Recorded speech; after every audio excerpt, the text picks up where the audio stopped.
Hey, third grade. So you're going to be learning about a really cool technique on how to draw in 3D called perspective. So perspective is how we see something. So sometimes we see something a certain way, which might not be exactly how we think it is. Now, artists use this tool to draw something that's 2D or 3D on a flat surface like paper. So here we have a picture of railroad tracks. And we know that railroad tracks are parallel. So there's like two lines going the same direction. If you look at the picture, it looks like the train tracks are getting closer. We know that the train tracks won't eventually touch. Way here at the end is something called the vanishing point. Now if we zoom back out, it looks like every line in this picture is going up to that vanishing point, like the fence, the road, and if you follow the lines down from the trees, it all seems to lead to that one line in the vanishing point. So the next thing we're going to look at is this picture here. Your eye probably automatically leads you right up over here, where all the lines appear to go to that one point. Now, thousands of years ago, artists like the Egyptians were super smart, but they did not learn how to draw in 3D. Later on, this is an artist named Raphael.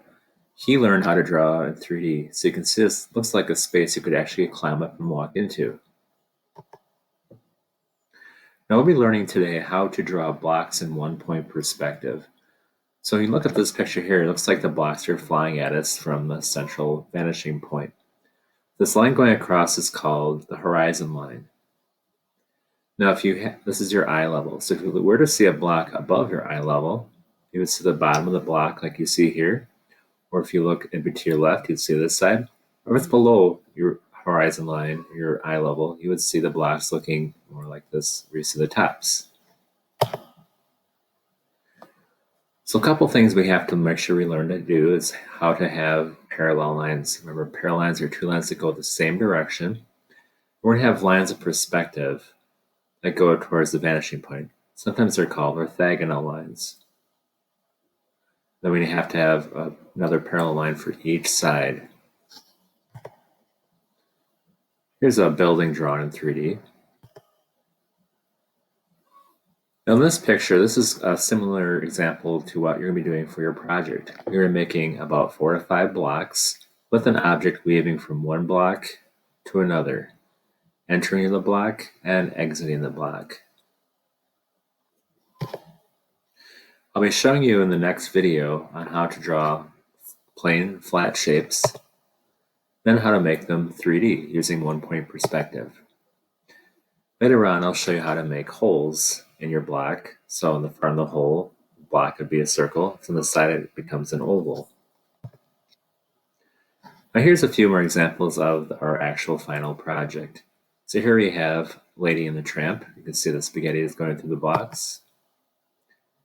Here we have a shoelace.